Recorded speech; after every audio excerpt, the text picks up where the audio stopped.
ஹல்லேலூயா. கர்த்தர் நல்லவர். நாங்கள் கர்த்தருக்குள்ளே சந்தோஷமாக இருக்கிறீங்களா? எங்கெங்கே சந்தோஷமாக இருக்கிறது? நான் ரொம்ப கஷ்டப்பட்டுங்கிறேன். விழுந்து விழுந்து நான் சாகிறேன்.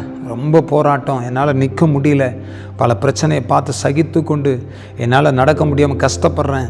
என்னால் எழுந்து கொள்ள முடியல. இந்த பிரச்சனைலேருந்து வெளியே வர முடியலன்னு கலங்குறீங்களா? ஒரு வசனம் நான் சொல்கிறேன், வாசிக்கிறேன் பாருங்கள். ஆண்டவர் சொல்கிறாரு, ஆமோஸ் 9ஆம் அதிகாரம் 12ஆம் வசனத்தை நான் வாசிக்கிறேன்.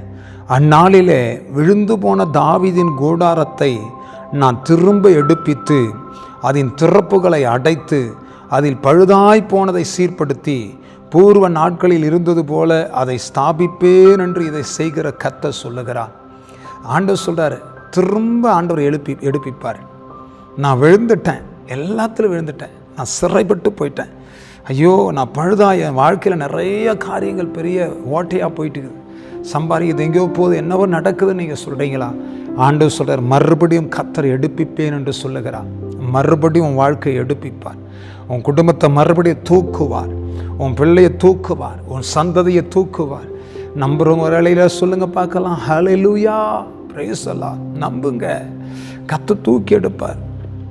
விழுந்து போகிறவர்களை அவர் தாங்குகிறார் என்று வேதம் சொல்லுகிறது. வசனம் சொல்லுகிறது, பழுதாய் போனதை அவர் சீர்படுத்துவார். எது பழுதாய் போயிடுச்சோ அதை மறுபடியும் சீர்படுத்துவார். பூர்வ நாட்களில் இருந்தது போத அதை மறுபடியும் ஸ்தாபிப்பேன் என்று இதை செய்கிற கர்த்தர் சொல்லுகிறார். மறுபடியும் ஸ்தாபிப்பாருங்க. மறுபடியும் உங்களுடைய குடும்பத்தை ஆசீர்வதிப்பாருங்க. மறுபடியும் உங்கள் பிள்ளைகளை நிலைப்படுத்துவாருங்க. மறுபடியும் உங்கள் குடும்பத்தில் இருக்கிற கண்ணீர் மாறுங்க. டைவர்ஸ் ஆயிடுச்சு, என் பிள்ளைக்கு, என் குடும்பத்தில் கஷ்டப்பட்டுட்டு இருக்குது, என் வாழ்க்கை இப்படி ஆயிடுச்சு, என் பிள்ளைங்க இப்படி ஆயிட்டாங்களேன்னு கலங்குறீங்களா? மறுபடியும் கர்த்தர் தூக்கி எடுப்பார். ஒரு பெரிய அற்புதம் நடக்கும். கர்த்தர் நிச்சயமாகவே உங்களுக்கு சகாயம் பண்ணுவார். பயப்படாதீங்க. உங்களுக்காக நான் தொடர்ந்து ஜெபிக்கிறேன். கர்த்தர் உங்கள் நடுவில் அற்புதங்களை செய்து முடிப்பார். ஜெபிக்கட்டுமா? நல்ல தகப்பனே, இந்த பிள்ளைகளுடைய வாழ்க்கையில் எது விழுந்து போச்சுன்னு கலங்குறாங்களோ மறுபடியும் கர்த்தரை எடுப்பீங்க சுவாமி. கட்டுங்க ஆண்டவரே.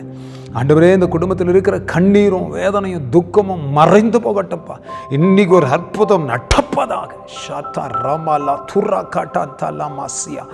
ஓ mighty fire in the name of Jesus. திரும்ப இந்த பிள்ளைகளை கட்டி எழுப்பும். நம்முடைய கரம் வெளிப்படட்டும். அற்புதம் நடக்கட்டும். Thank you lord. ஹல்லேலூயா, ஹல்லேலூயா. தேங்க்யூ. கர்த்தர் சொல்லுகிறான், நான் திரும்ப உன் குடும்பத்தை கட்டுவேன். நான் பிடுங்க மாட்டேன், உன்னை நிலை நிறுத்துவேன். ஷாக்காலா ரியாந்தலா, உன் பிள்ளைகளை நிலை நிறுத்துவேன். தூரா மகட தலந்து ரியாந்தலா பௌஷ்யாந்தர பஸ்யா. ஹல்லேலூயா. முந்தின மகிமையை பார்க்கிலும் இந்த பிந்தின மகிமை பெரிதாக இருக்கும்படி கர்த்தர் நான் செய்வேன். என் மகனே, என் மகளே, நீ பயப்படாதே, நான் உன்னோடு கூட இருக்கிறேன் என்று கர்த்தர் சொல்லுகிறார். Thank you Lord. அப்படியே கூட இருந்து நடத்துங்க. அற்புதம் நடக்கட்டும். மகனை பலப்படுத்தும், மகளை பலப்படுத்தும்.